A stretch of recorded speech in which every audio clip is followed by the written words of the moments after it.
để tìm ra cái phương pháp để tìm ra nó là một cái thứ gì ổn định mà các nhà giáo đang sử dụng.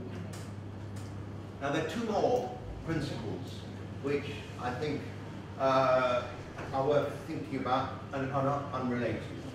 The first is that in fact shared knowledge requires adult authority, parents in relation to children, teachers in relation to pupils, adult authority to be shared. The two are not unrelated.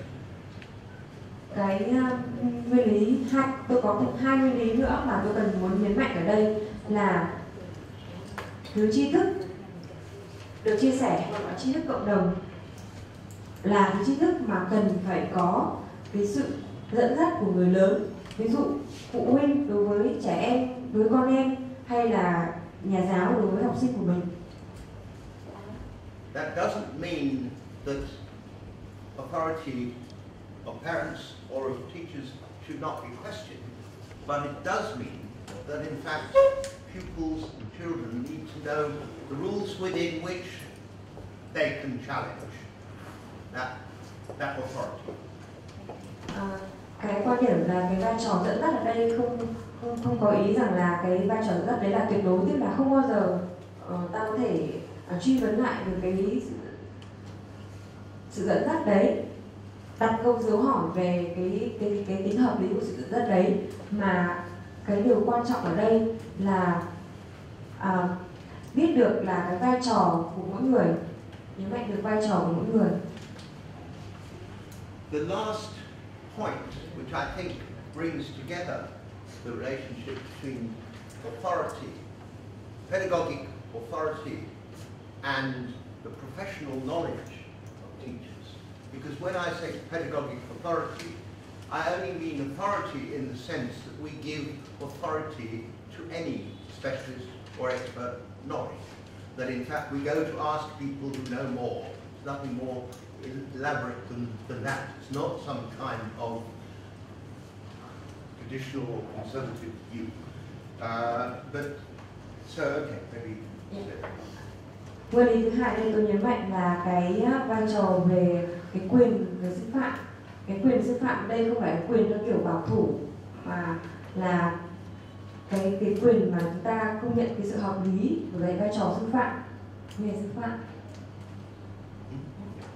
Okay, so what the 10th principle then says is that pedagogy, that's what we do as teachers, whether we're university teachers or primary school teachers, it is absolutely no different at all, as Kim does. Sorry. Yeah. But the pedagogic authority is a core principle in education, whatever level, primary school teacher or university. Cho nên cái quyền của sư phạm là quyền chung cho giáo viên ở mọi cấp học khác nhau, chứ không chỉ giáo viên của đại học. We've had a tradition recently where teachers have been encouraged to allow pupils to learn on their own.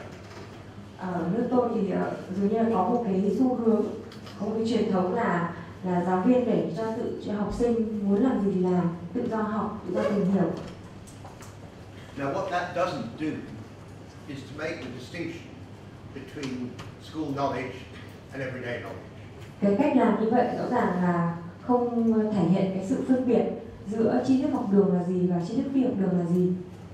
So it's fine to learn on your own in your peer group among your friends. That is fine.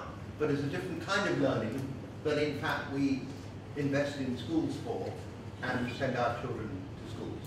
Thứ tri thức mà mình học được từ bạn hay trong cộng đồng là hoàn toàn là tốt thôi, nhưng rõ ràng là chưa đủ và nó hoàn toàn khác với cái tri thức mà mình học ở nhà trường.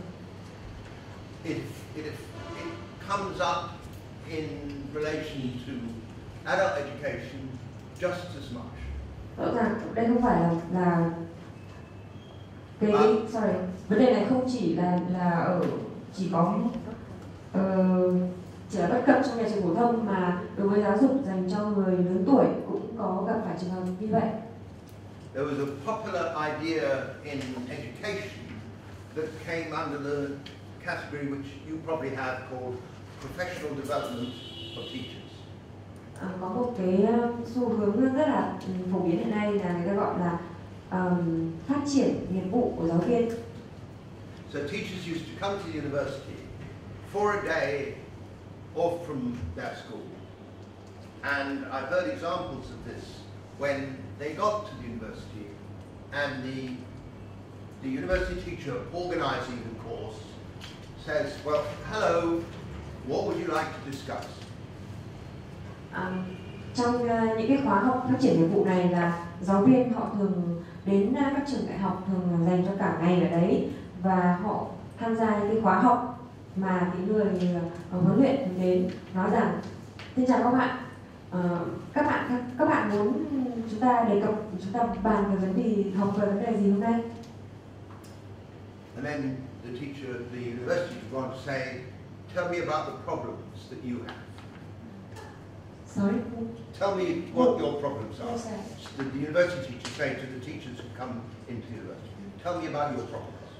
Và người giáo viên, người huấn luyện giáo viên ở đại học đó hỏi rằng là, nói rằng là hãy nói cho tôi biết là bạn gặp vấn đề gì ở trường của bạn.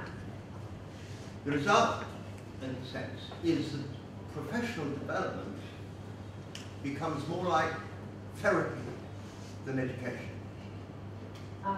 Hậu quả là cái quá trình, cái công cuộc phát triển nghiệp vụ của giáo viên chỉ giống như là việc chữa bệnh trong ngành giáo.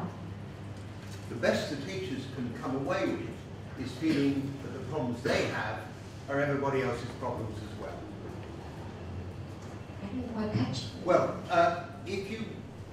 if you say, tell me about your problem, they all say, this is my problem, this is my problem, around the table. Then at the end, they sum up and they find that everybody has much the same problems. And that makes them feel a bit better.